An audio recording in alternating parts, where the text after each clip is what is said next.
Shalom sahabat yang dikasihi dalam Kristus Yesus Tuhan. Salam sehat, salam damai sejahtera bagi kita sekalian. Sahabat yang dikasihi Tuhan, pembacaan firman Tuhan hari ini dari 1 Tawarik pasal yang ke-28. Di ayat 9 berbunyi demikian.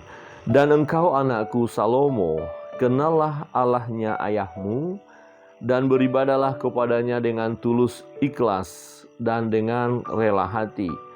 Sebab Tuhan menyelidiki segala hati dan mengerti segala niat dan cita-cita.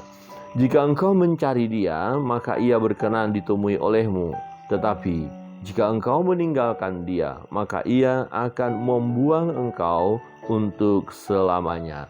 Sahabat yang dikasihi Tuhan, pesan ini sesuatu yang luar biasa. Saya melihat ini sebagai warisan rohani. Nah, itu sebabnya tema saya beri pesan yang terutama dari orang tua kepada anak. Ya, seringkali kita melihat ketika ada orang tua ya akan meninggal dunia, dia selalu memberi pesan kepada anak-anaknya, dan pesannya seringkali berbicara tentang harta, tentang keuangan. Nah, nanti harta kita ada di sini, sawah kita yang di utara, kamu akan bagi, perusahaan ini kamu harus kelola, yang ini harus kamu tangani. Itu seringkali terjadi.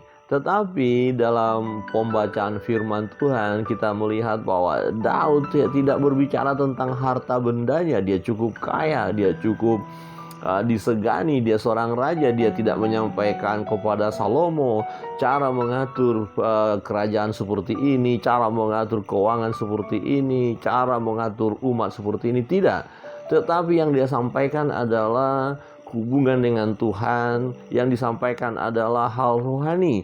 Yang pertama kita lihat bahwa Daud berkata, kenallah Allahnya ayahmu.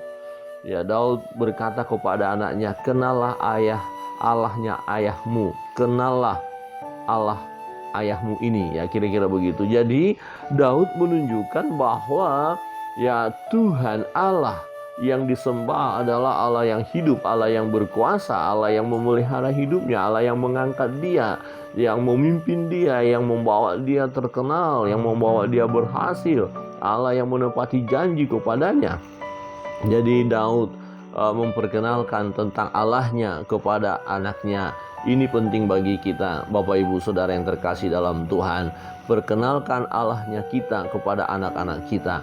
Perkenalkan iman yang benar kepada anak-anak kita. Perkenalkan tentang Yesus Kristus Tuhan dan Juru Selamat yang hidup kepada anak-anak kita. Dan yang kedua dikatakan, beribadalah kepadanya dengan tulus ikhlas dan dengan rela hati. Nah, yang kedua dalam hal beribadah, kita harus menekankan ya kepada anak-anak kita untuk setia beribadah kepada Tuhan, menyembah Tuhan, menyembah Allah yang hidup. Jangan menyembah kekuatan-kekuatan lain atau roh-roh lain atau kuasa-kuasa lain. Ya, jangan sujud menyembah kepada ilah-ilah zaman, tetapi beribadahlah kepada Tuhan. Hubungan kita dengan Tuhan, ya, pergaulan kita dengan Tuhan dalam bentuk ibadah kita kepada Tuhan, ini akan memberikan kehidupan yang baik kepada kita. Tentu kita rindu anak-anak kita pun mengalami hal itu. Itu sebabnya pesan ini sangat penting supaya anak-anak kita, generasi berikutnya, beribadah kepada Allah dengan rela hati, dengan sungguh-sungguh, dengan ikhlas, tanpa paksaan. Dan yang ketiga dikatakan, jika engkau mencari Dia, maka Ia berkenan ditemui olehmu. Tetapi jika engkau meninggalkan Dia, maka Ia akan membuang engkau untuk selamanya. Jadi kalau kita nggak mencari Tuhan, maka kita akan dibuang oleh Tuhan. Nah, ini pesan yang luar biasa. Daud mau supaya anaknya Salomo berhasil memimpin kerajaan, berhasil untuk membangun bait Allah, berhasil dalam hidupnya. Dan cara untuk berhasil adalah mencari Tuhan. Ya, itu sebabnya dalam kebenaran firman Tuhan dikatakan, cari dahulu kerajaan Allah dan kebenarannya, maka semuanya akan ditambahkan kepadamu. Jadi mencari Tuhan atau mengutamakan Tuhan dalam hidup ini adalah sangat penting. Itu sebabnya Daud memberikan pesan kepada anaknya Salomo supaya Salomo mencari Tuhan. Ya, mencari Tuhan artinya mengutamakan Tuhan dalam hidupnya, mengandalkan Tuhan dalam hidupnya. Dan Tuhan dikatakan di sini menyelidiki segala hati dan mengerti segala niat dan cita-cita. Nah, dengan mencari Tuhan, dengan mengutamakan Tuhan, maka kerinduan kita, cita-cita kita akan tergenapi, akan berhasil.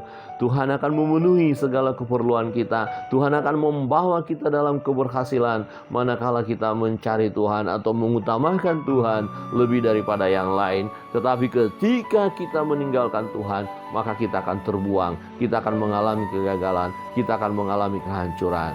Jadi sahabat yang dikasihi Tuhan, mari ya kenal Tuhan Allah kita dengan baik, dengan sungguh-sungguh. Ya, beribadah kepadanya.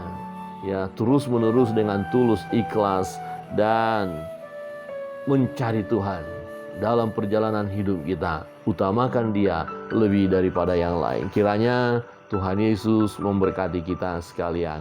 Shalom.